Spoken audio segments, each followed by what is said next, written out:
Assalomu alaykum hammaga. Sizlar meni kanalimdasizlar va bu kanaldagi birinchi rolikimiz. Bu rolik nima haqida ketadi? Bu videomizda kofe va в основном kofeyniy sistema haqida ketadi va yuringlar, men sizlarga ko'rsatib o'tib ketaman. Bizning mavzuli kofe haqida ketadi. Ko'ryapsizlar, kofemizni juda ham menyusi katta va biz americano, cappuccino, latte, flat white'lar haqida bugun gaplashmaymiz.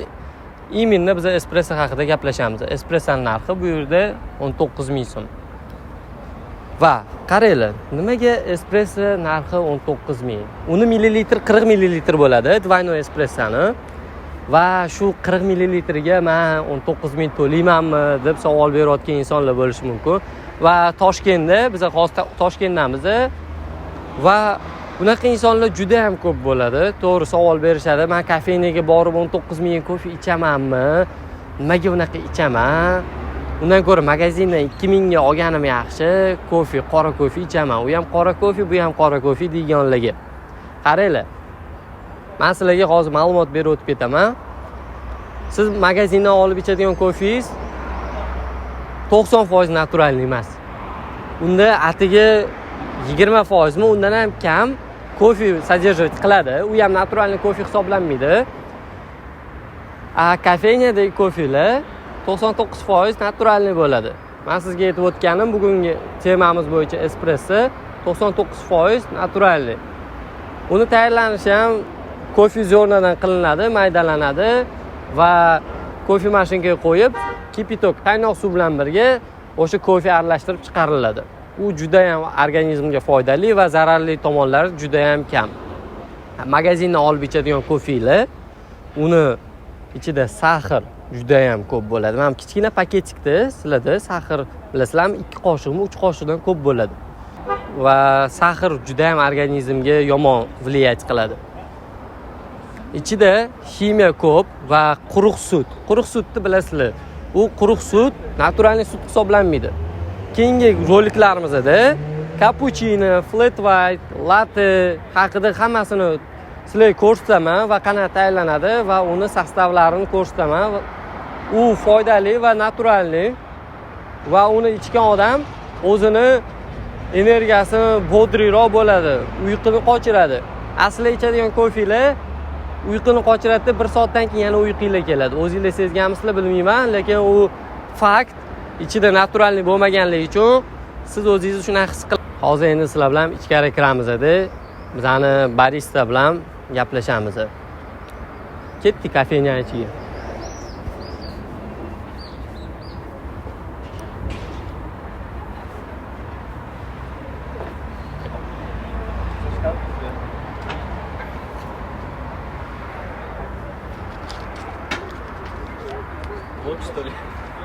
Bu blok sunaем. Tak, kofeyniya atmosferasiga juda ham gap yo'q. Nop qarasa. Bu kofeyniya 8 ta filiali bor Toshkent bo'yicha. Agar sizlar Toshkentdan bo'lsanglar, ko'p joylarda filiallar bor, bemalol kirsanglar bo'ladi.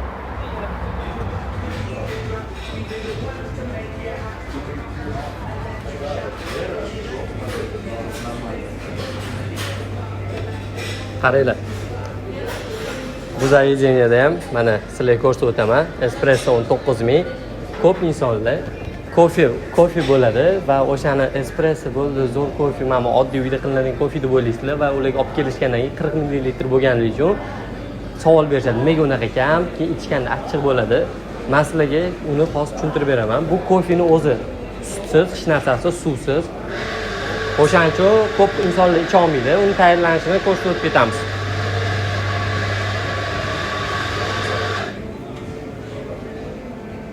Okay? Biza vlog olamizda, qarang. Sizga savollar bor bitta ikkita. YouTube'imdagi birinchi videoyim bu. Espresso bo'ladimi yoki ekspresso bo'ladimi? Espresso bo'ladi. Espressoni sostavi naturalniymi yoki unga ham ximiya ketadimi? Yo'q, endi nima desa bo'ladi, masalan, kofening sorti bo'ladi. Arabica, robusta. u sortiga qarab hech qanaqa ximikat qo'shilmaydi. Обработкасы bo'ladi. Обработкада ham oddiy suxoy и влажный обработка bo'ladi. Buni ximikatlar umuman qo'shilmaydi. Men sizlarga aytib o'tdim.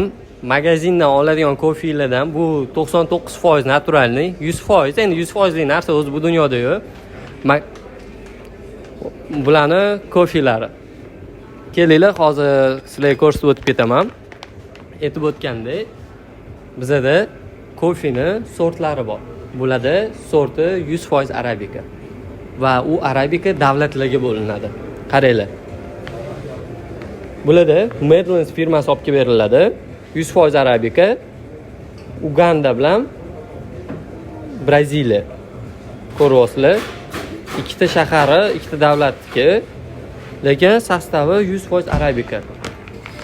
Va kofeni ta'mi 100% arabikaning nimasi plus ichasizlar-ku.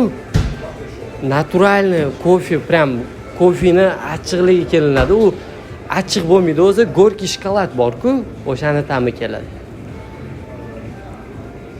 Yana bitta ikkita savol bor sizga.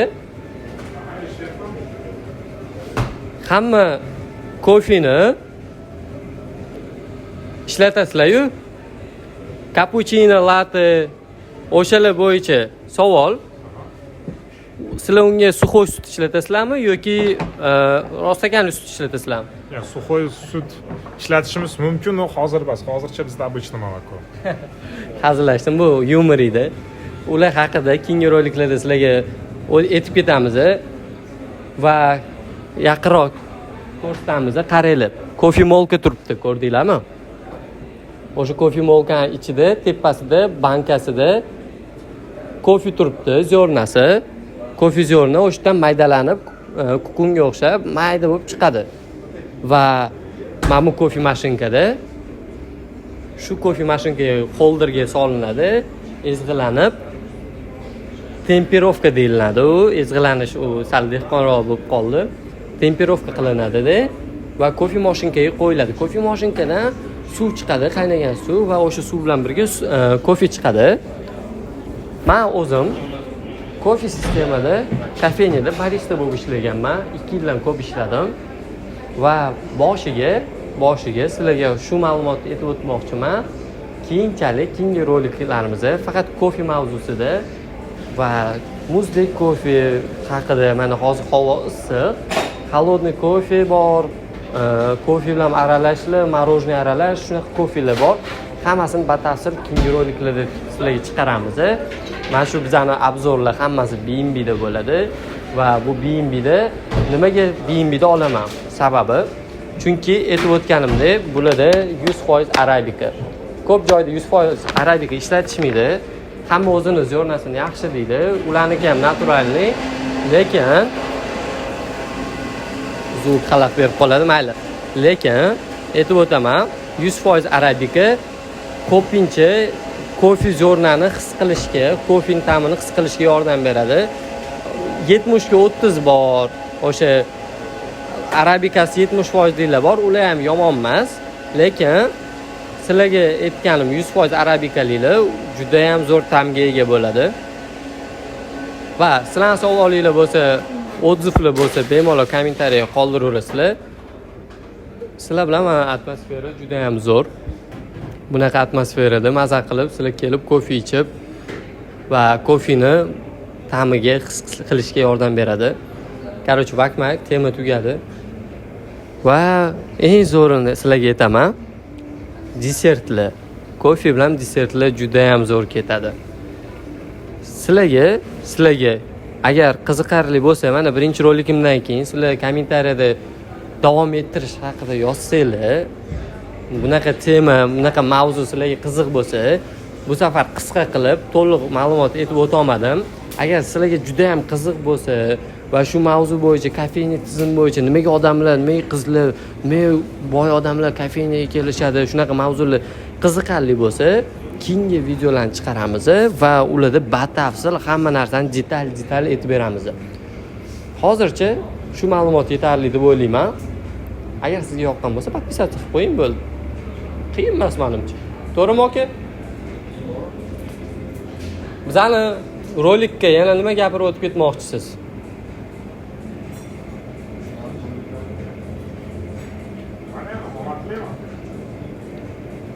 Qarang, kofe bo'yicha mavzu olamiz. Men faqat shu yerda olmoqchiman. Keyinchalik agar menga yordam bersangiz, yaqinroq kelsangiz, mikrofonda oz tushuntirib o'tib ketamiz.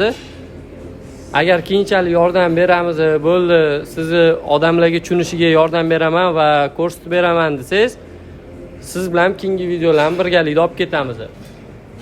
Hali xursand bo'lardim videolarda qatnashishga. Umid qilaman, keyin videolaring hamma ko'radi, ayniqsa bo'ladi. Ko'tariladigan savollar juda ko'p. Hammasiga javob berishga harakat qilamiz. Keyin men sizlarga bitta narsani aytib o'tib ketmoqchiman. Standart bo'yicha kofega shakar qo'shilmaydi. Sizlar ichganinglarda shakarsiz bo'lsa hayron qolmanglar, to'g'rimi? To'g'ri, to'ppa-to'g'ri. Standart bo'yicha kofega shakar qo'shilmaydi. Chunki sizga shakarli kofe qilib bersa, sizga shakar yoqmasa, shakarsiz ichadigan inson bo'lsangiz, uni o'zgartirish qiyin. Agar shakar yo'q bo'lsa, siz o'zingiz shakar qo'shib olishingiz u muammo emas. To'g'rimi? Keyingi rolikimizda agar sizlar like va kommentariy yozsanglar, mana bular ko'rsatib beradilar. Espresso qanaqa qilinishi va sizlarga men polni ko'rsatib beraman. To'g'rimi? To'ppa-to'g'ri. Like, podpiska bosishingiz sizlardan chiqmasin. Sizlar ko'rganingiz uchun, mana shu videoni oxirigacha ko'rganingiz uchun rahmat kattakon. Ko'rishguncha.